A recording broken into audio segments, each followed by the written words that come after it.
Engineers don't fall for trends. They fall for math. So when structural engineers, the people who get paid to find the weak point in a building before it finds itself, started quietly recommending SIPs for barndominium builds, that got my attention. Not influencers. Not builders trying to upsell you. Engineers. The ones who run load calculations for a living. By the end of this video, you'll know exactly why, the real numbers, the real trade-offs, and whether a SIP's barndominium actually makes sense for your build in 2026, or if it's just good marketing wearing a hard hat. Before we get into it, if you're planning a build, thinking about land, or just love watching a barndo go from slab to a finished home, hit subscribe. This channel, Homes and Haven, is where we break down the real engineering and real costs behind the homes everyone's talking about. No fluff, no sponsorships pretending to be advice. Stick around, because the section on cost is going to save some of you a 5-figure mistake. What SIPs actually are. Let's start with the basics, because a lot of people throw around SIPs like they know what it means. SIP stands for Structural Insulated Panel. It's a sandwich, literally. 2 layers of structural board, usually OSB, with a solid core of rigid foam insulation in between, typically EPS or polyurethane. The panel is glued and pressed under controlled factory conditions, not built on site. That last part matters more than people think. A stick-frame wall is built by a crew in the weather, with whatever tolerances that crew happens to have that day. A SIP panel is built in a climate-controlled facility with a machine that doesn't get tired at 3 p.m. on a Friday. The panel itself does 2 jobs at once. It's the structure, and it's the insulation. In traditional framing, those are 2 separate systems. Studs do the structural work, then you stuff insulation into the cavities afterward, hoping you don't leave gaps. In a SIP, they're the same piece of material. That's the core idea. Now let's talk about why that idea specifically works so well for barndominiums. A barndominium is basically 2 conflicting goals stapled together. You want the wide-open, high-ceiling, big-span feel of a barn or a shop, but you also want it to function and feel like an actual home. Insulated, quiet, energy-efficient, comfortable in a Texas summer or a Montana winter. Traditional post-frame or metal building construction is great at the barn part. It's fast, it's cheap per square foot, and it handles big clear spans without a forest of interior columns. But it's historically been mediocre at the home part.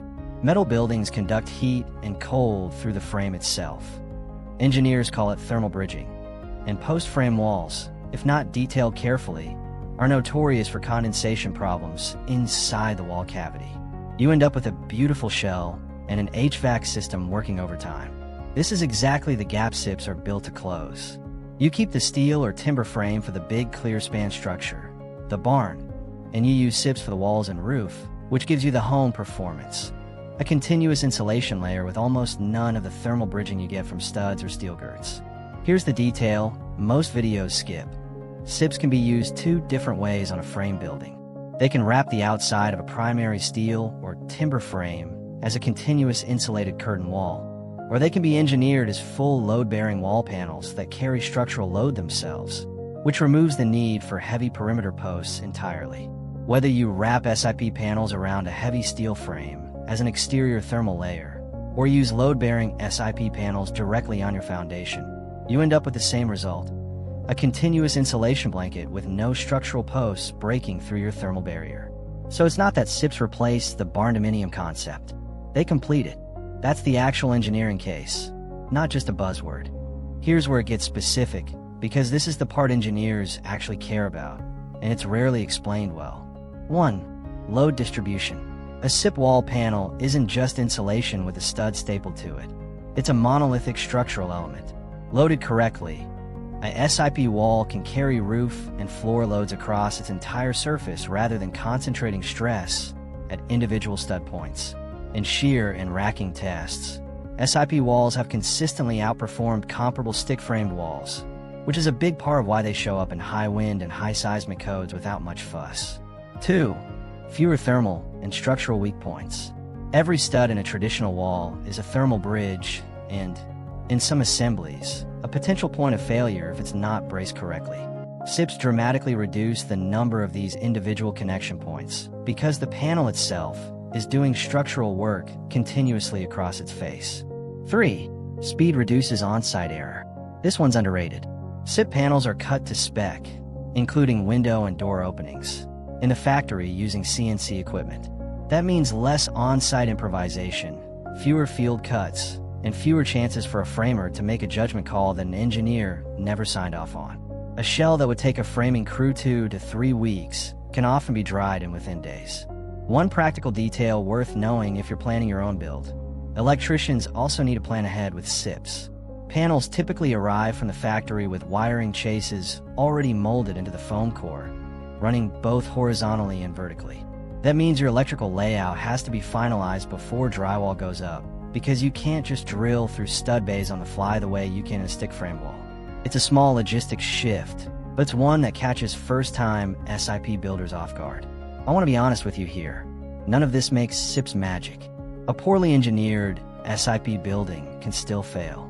The panels still need a proper foundation, proper connections to the frame, and a licensed engineer stamping the plans for your specific wind and seismic zone.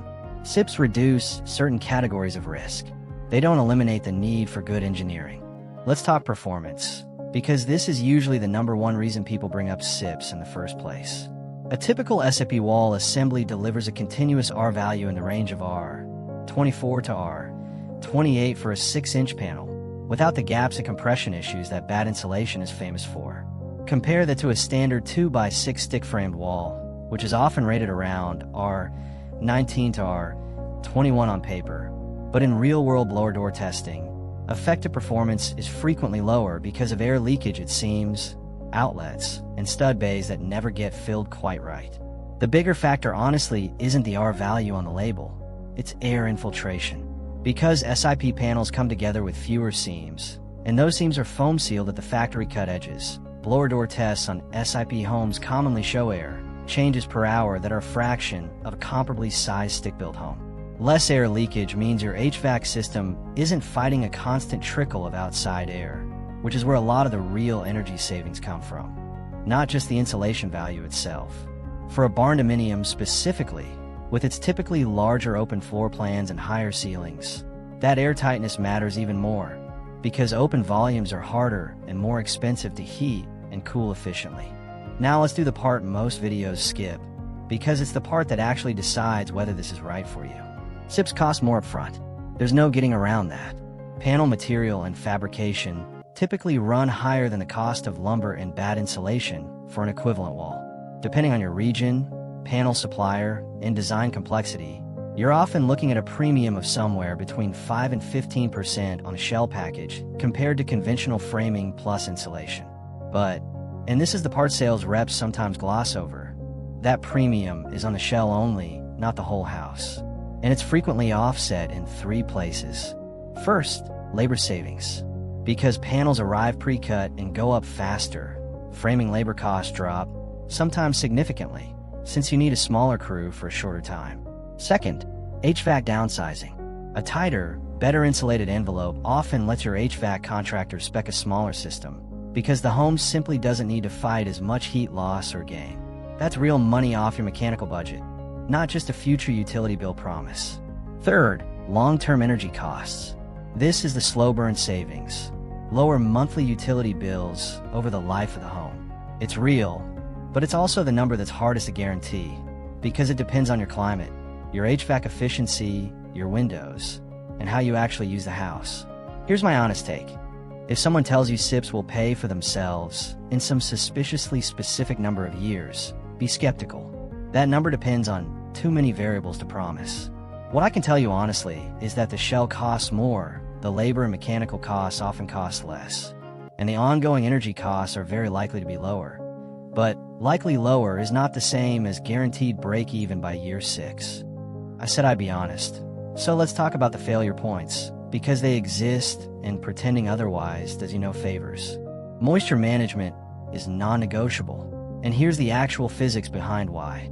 The rigid foam core inside a SIP is vapor impermeable. That's great for insulation, but it means if water ever gets into a panel seam, through a bad joint, a missealant line, or a plumbing leak inside an exterior wall, that moisture gets trapped against the inner OSB skin with nowhere to go and no way to dry out. Left alone, That trapped moisture rots the structural OSB from the inside.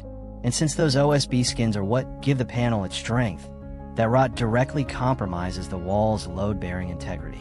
This is exactly why proper seam sealing, continuous SIP tape, and specialized joint splines at every panel connection isn't optional, it's mandatory. This is the single most common real-world failure people report, and it almost always traces back to installation error, not the panel itself. Installer experience matters enormously. SIPs or not, install it like normal framing. Crews without SIP-specific experience mis-seal seams, use the wrong fasteners, or rush the taping and spray foam detailing at joints. A great panel installed poorly will underperform a mediocre panel installed correctly. If you go this route, ask your builder directly how many SIP structures they've completed, not how many they've heard of. Design changes get expensive fast, because panels are pre-cut off approved plans. Deciding mid-build that you want to move a window or add a door is far more disruptive and costly than it would be with stick framing, where a carpenter can often adjust on-site. Your design needs to be genuinely finalized before panels go into production. Not every engineer or inspector in every county is equally familiar with SIPs. In some regions, permitting can move slower simply because the plan reviewer needs more documentation to sign off on an assembly they see less often. That's not a flaw in the product. It's a logistics reality worth planning for. None of these are deal breakers. But if a video tells you SIPs are flawless, that video is selling you something. The honest picture is, SIPs are a genuinely strong system when designed and installed correctly, and a genuinely problematic one when they're not. Same as almost every building system, just with less room for error at the seams. So why is this conversation happening now, in 2026, and not 5 years ago? A few things are converging. Panel manufacturing has scaled up, which has narrowed, though not closed, the cost gap with traditional framing. More structural engineers now have direct project experience with SIP frame hybrid builds, which means faster, more confident approvals. And rural and semi-land demand has kept climbing, which is exactly the market where barndominiums make the most sense in the first place. Big lots, big shops, big skies, and a growing appetite for a home that looks like a barn but performs like a modern, efficient house. Put those together, and you get engineers who used to treat SIPs as a niche product, now treating them as a legitimate default option worth pricing out on almost every barndominium project that crosses their desk. So, should you build one? Honestly, it depends on 3 things. Your climate. If you're in a region with extreme heat, extreme cold, or high winds, the airtightness and structural performance of SIPs earns its premium faster than in a mild climate. Your builder's experience. Find a crew or contractor who has actually completed SIP frame barndominium projects before, and ask to see one in person if you can. This is not the build to hand to your first-time SIP installer. Your budget structure. If you're financing tightly on the shell alone, the upfront premium might be a real obstacle. If you're thinking about total cost of ownership over 10, 20, 30 years, the math tends to look a lot more favorable. There's no universal right answer here. What I can tell you is that this isn't hype. It's engineers making a genuinely defensible choice based on load performance, air infiltration numbers, and reduced thermal bridging. Whether it's the right choice for your specific build is a conversation to have with your own engineer and builder, using your actual numbers, not a YouTube average.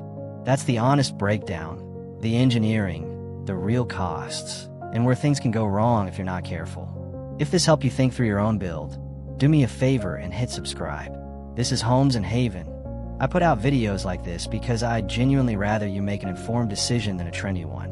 New videos drop every week, breaking down the real numbers behind the homes everyone's dreaming about. Drop a comment and let me know, are you leaning towards SIPs for your build, or sticking with traditional framing? I read every comment, and it shapes what we cover next. Thanks for watching, and I'll see you in the next one.